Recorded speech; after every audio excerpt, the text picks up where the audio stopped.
जो है दो भागों में बांटा गया है। ठीक है, एक सजीव यानी जैव।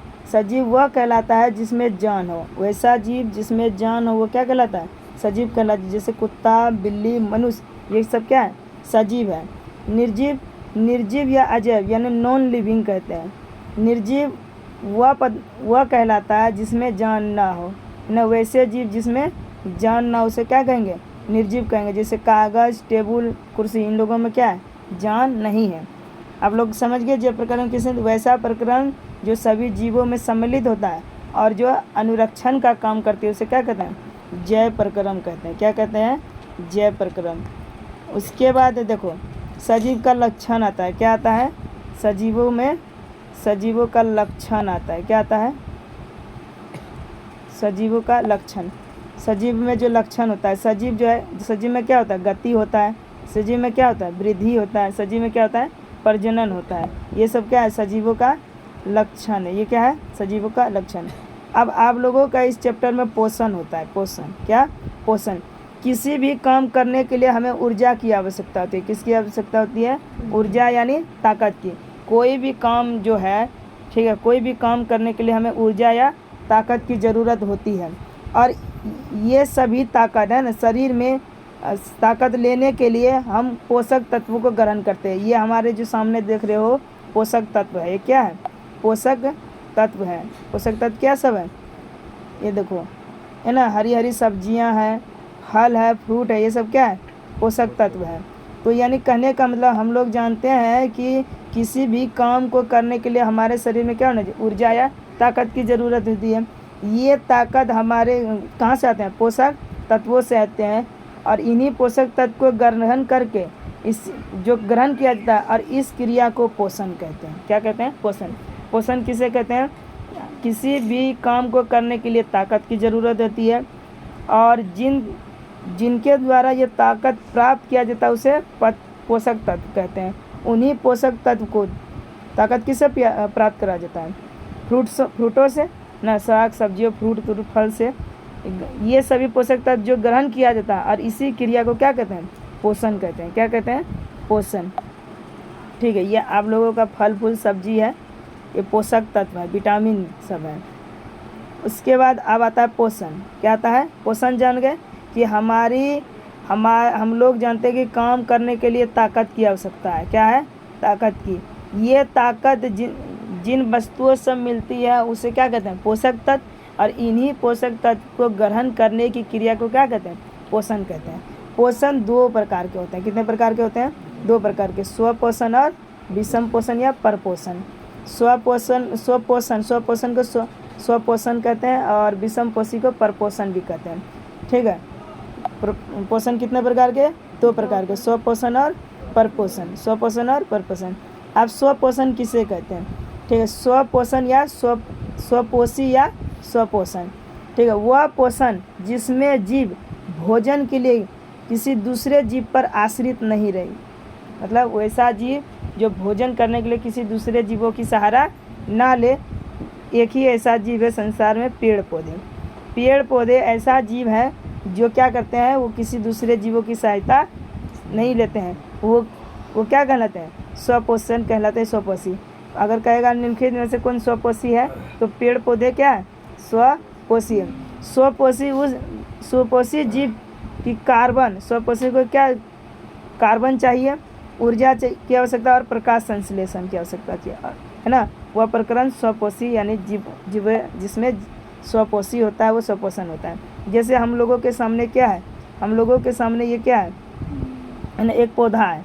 तो ये पेड़ पौधा को ना स्वपोषी है। क्या है? स्वपोषी है। यानी पेड़ पौधा जो अपना भोजन क्या करते हैं? स्वयं बनाते हैं। और अपना भोजन बनाने के लिए सूर्य से क्या चाहिए इन लोगों को? प्रकाश चाहिए। सूर्य से क्या चाहिए? प्रकाश चाहिए। और मिट्टी से क्या चाहिए? वाटर और खनिज लवण। वाटर और ना जल और खनिज लवण। सूर्य से क्या चाहिए? जल और खनिज लवण चाहिए। सूर्य से क्या चाहिए? जल और खनिज लवण। और खनिज लवण और वातावरण से क्या चाहिए? Carbon dioxide. वातावरण से कार्बन डाइऑक्साइड गैस चाहिए। और कार्बन डाइऑक्साइड क्या आता है? ये सांस लेते हैं कौन? पेड़ पौधे। कौन सांस लेते हैं? पेड़ पौधे सांस लेते हैं। और कार्बन डाइऑक्साइड गैस जो है पत्तियों में रंध्र पाया जाता है, रंध्र माने छिद्र पाया जाता है, उन्हीं छिद्र के द्वारा ये क्या करते हैं, सांस करते हैं, सांस लेते हैं। और उसके बाद इन सांसों के द्वारा जो भोजन ग्रहण करता है उन्हें क्या कहते हैं, ग्लूकोज कहते हैं। क्या कहते हैं, ग्लूकोज।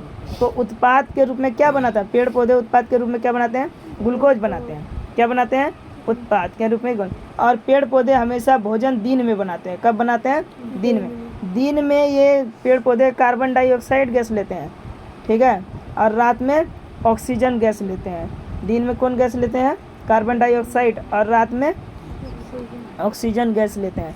तो हम लोगों ने देखा कि पेड़ पौधों को क्या चाहिए, है ना, CO2 चाहिए, कच्ची सामग्री भोजन बनाने के लिए। दूसरा है ना H2O चाहिए, यानी H2O का मतलब क्या हुआ, जल, जल चाहिए।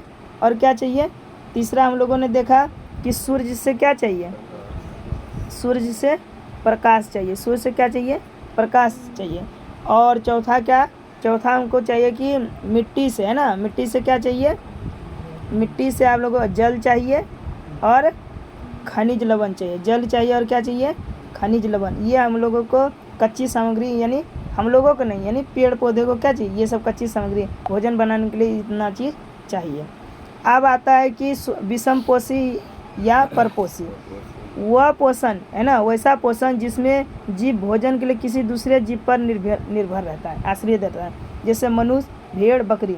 देखो भोजन के लिए ये बकरी क्या है, ये आप लोगों के सामने ये बकरी है ना। ये जो बकरी दिखाई दे रहा है ये जो है कौन है, विषम पोषी या परपोषी है। यानी ये जो है ये अपना भोजन खुद नहीं बनाते हैं ना, किसी दूसरे के सहारे रहते हैं। ये आप लोगों के सामने कौन है, ये कौन है, ये ना मुर्गी है। मुर्गी जो है भोजन जो है खुद से नहीं बनाते हैं, ये किसी दूसरे की सहायता से बनाते हैं। तो ये क्या हुआ, परपोषी या विषम पोषी। ये हुआ मानव। इस मानव को तुम लोगों ने मोबाइल में बहुत देखा होगा, है ना। ये इस मानव को आप लोगों ने मोबाइल में खूब देखे होंगे या कभी कभी देखते होंगे तो ज़्यादा आता है। ये देखो ये जो है कौन है, विषम पोषी यानी परपोषी है। ये मानव कौन है, परपोषी, जो कि क्या खा रहा है, मीट खा रहा है ना, दूसरे जीवों पर निर्भर है। तो यानी वैसा जीव जो अपना भोजन के लिए किसी दूसरे जीव पर क्या रहे, निर्भर रहे या आश्रित रहे, तो उसे क्या कहते हैं, परपोषी कहते हैं या विषम पोषी कहते हैं। परपोषी या विषम पोषी कहते हैं। परपोषी में क्या हुआ, जानवर आ गए, पशु पक्षी आ गए और मानव आ गए, ठीक है। कोई दिक्कत आ रहा है, बढ़िया समझ में ना। अब चलो, और परपोषी या विषम पोषी को दो भागों में, तीन भागों में बांटा गया। कितने भागों में, तीन भागों, परजीवी, मृतजीवी और प्राणी संपोषी। परजीवी, मृतजीवी और प्राणी संपोषी, है ना। ये दो प्रकार के होते हैं। इनको परजीवी भी दो प्रकार के पाए गए हैं, ठीक है। थोड़ा समझो, वैसा पोषण जो किसी दूसरे जीव या गले, है ना, गले हुए सड़े गले पदार्थ से अपना भोजन तैयार करते हैं, उसे क्या कहते हैं, मृतजीवी कहते हैं। वैसा पोषण या वैसा जीव जो अपना भोजन जो क्या होता है, मृत यानी मरे हुए जीव या सड़े गले पदार्थों से प्राप्त करता है, उसे क्या कहते हैं, मृतजीवी कहते हैं। परजीवी, है ना, परजीवी क्या कहता है, वैसा जीव जो किसी दूसरे के अंदर अपना, दूसरे के द्वारा भोजन प्राप्त करता है, या तो उसके अंदर में रह करके या उसके बाहरी हिस्सा से। वैसा जीव जो दूसरे की सहायता से भोजन ग्रहण करता हो, कैसे, या उसके अंदर रह करके या बाहरी रह के, तो उस जीव को क्या कहते हैं, परजीवी। मृतजीवी किसे कहेंगे, वैसा जीव जो सड़े गले पदार्थ अर्थात मरे हुए पदार्थों से अपना भोजन प्राप्त करता है, उसे क्या कहते हैं, मृतजीवी कहते हैं। परजीवी कैसे कहते हैं, वैसा जीव जो किसी दूसरे जीवों के अंदर रहकर या बाहर से अपना भोजन ग्रहण करते हैं, अपना क्या करते हैं, भोजन ग्रहण करते हैं, तो उसे क्या कहते हैं, परजीवी कहते हैं। जैसे परजीवी भी दो प्रकार के होते हैं, बाह्य जीव और अंतः जीव, है ना। वैसे जीव जो बाहर शरीर के बाहरी आवरण से अपना भोजन ग्रहण करते हैं, और वैसे जीव जो अपने शरीर के अंदर रहते हैं। अब बताते हैं शरीर के अंदर और शरीर के बाहर कौन रहता है। चलो अब आता है, यहाँ देखो, ये परजीवी है। परजीवी वह पोषण जीव जो दूसरे जीव के अंदर रह करके मरे हुए भोजन से प्राप्त करता है, परजीवी। वैसा जीव जो अपने उसके अंदर में रह करके क्या करता है, भोजन ग्रहण, या उसके अंदर में रह करके या स्थान पे या बाहरों से। जैसे फीता कृमि देखे हो, कृमि सुने हो ना, कृमि कौन जीव है, परजीवी है। वो दूसरे जीवों की सहायता से अपना भोजन करता है। जैसे हमारा अंदर पेट में कृमि हो जाता है ना, तो वो अपना भोजन किसे अंदर में रह करके, कहाँ रह करके, अंदर में रह करके, तो वो कौन हुआ, परजीवी हुआ। और जू जानते हैं किसको कहते हैं, अपनी भाषा में ढीलो कहते हैं। क्या बोलते हैं, ढीलो, है ना, क्या बोलते हैं, ढीलो। ढीलो कहाँ रहता है, मथा में रहता है। तो वो मथा से वो किसके, दूसरे जीवों से भोजन करते हैं। वो कहाँ, बाहरी रूप में, बाहर से कर रहे हैं ना, अंदर नहीं है। फीता कृमि, जो कृमि होता है वो अंदर में रहता है, वो क्या है, परजीवी है। और जो ऊपर में रहता है जू, वो कौन है, वो भी क्या है, परजीवी है। वो बाह्य परजीवी है और फीता कृमि कौन जीवी है, अंतर, है ना, अंतर कृमि है। अब परजीवी भी दो प्रकार के हम पढ़ लिए। बाह्य परजीवी किसे कहते हैं, वैसा परजीवी जो किसी दूसरे के शरीर की बाहर से ही करे, है ना, वैसा जीव जो शरीर के बाहर से अपना भोजन तैयार करते हैं, उसे क्या कहते हैं, परजीवी। जैसे हम लोगों ने जू जो होता है, जू यानी ढीलो जो होता है, वो शरीर की ऊपरी सतह से अपना भोजन ग्रहण करता है। मक्खी भी होता है, शरीर के दूसरी सतह से जो है काट करके, जैसे बड़ा बड़ा मक्खी होता है, जानवरों में लग करके खून चूस लेता है, वो कौन है, परजीवी है। कैसा परजीवी, बाह्य परजीवी। मच्छर कैसा परजीवी है, बाह्य परजीवी। वो दूसरे जीवों से भोजन ग्रहण करता है, हम लोगों से खून चूस करके ग्रहण करता है, ऊपर से कि अंदर से, ऊपर से, बाहर से। खटमल, ठीक है। अब देखो, मच्छर के शरीर में हीमोग्लोबिन नहीं पाया जाता। मच्छर, मक्खी, है ना, मच्छर, मक्खी और खटमल के शरीर में हीमोग्लोबिन नहीं पाया जाता, ठीक है। क्या नहीं पाया जाता, हीमोग्लोबिन